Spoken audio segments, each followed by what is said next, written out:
Federation यानी scheme workers आज पूरे देश भर में लगभग 1 करोड़ की संख्या में ASHA, anganwadi, mid day meal worker, Mamta, इनकी संख्या, जिसमें कि 99% महिलाएं हैं जो सरकार की योजनाओं को, चाहे वो स्वास्थ्य के क्षेत्र में हो, शिक्षा के क्षेत्र में हो या पोषण के क्षेत्र में हो, इन तमाम योजनाओं को यही स्कीम वर्कर महिलाएं जमीन तक ले जाती हैं।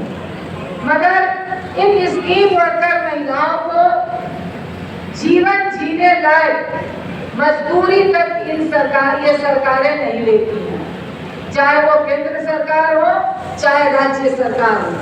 बल्कि जिन बंधुआ मजदूरी प्रथा के खिलाफ ग्रामस हो, भाकपा माले हो, आंदोलन करके हम लोगों ने बंधुआ मजदूरी को समाप्त किया, मगर सरकार इन महिलाओं से आज एक तरह से बंधुआ मजदूरी ही करवा रही है।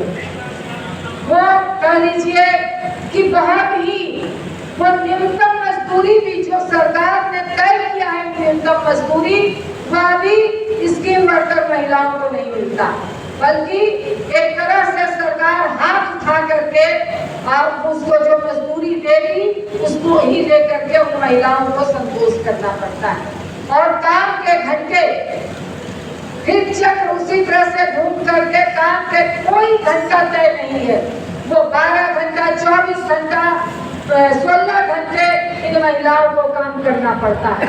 इसके खिलाफ हम तमाम लोगों ने संगठन बनाया है और इन सवालों को देश स्तर पर, राज्य स्तर पर हम लोगों ने मजबूती से उठाया है। आप जान लीजिए कि जो स्कूल में महिलाएं हमारे बच्चों को खाना खिलाती हैं, जो मिड डे मील चलता है, उन महिलाओं को 1200, 1500, 1700 पूरे महीने का मिलता है और बंगाल में तो कह लीजिए और भी कम मिलता है। तो इस तरह से ये महिलाएं जो हमारे बच्चों को मतलब पोषाहार देती है स्कूल में, और इसमें भी जो सबसे बड़ी कमी है कि 8 महीने का ही, 10 महीने का ही इनको मजदूरी मिलती है। ये कहाँ का न्याय है? शिक्षकों को 12 महीने का मिलेगा, 2 महीने इनके काट दिए जाते हैं वो कि स्कूल में छुट्टियां होती है इसलिए। तो ये जो पूरे सरकार की जो नीतियां हैं, हेल्थ विभाग में अगर आप देखें तो आशा वर्कर आज पूरा हेल्थ विभाग आशाओं पे टिका हुआ है, आशा वर्कर पर टिका हुआ है। जो भी सरकारी अस्पताल है वो आशा के बल पर चलता है। आपने कोरोना काल में देखा कि जब सारे प्राइवेट अस्पताल बंद हो गए, आशा वर्कर ही सबसे जमीनी स्तर पर काम की, मगर उनको कोरोना का पैसा तक यह सरकार नहीं दी। आप आंगनबाड़ी का देखिए, आंगनबाड़ी सेंटर चला, कोरोना सेंटर, कोरोना काल में भी उन बच्चों को पोषाहार देने का काम की, मगर आंगनबाड़ी को 6-6 महीने, 7-7 महीने का पेमेंट नहीं मिलता।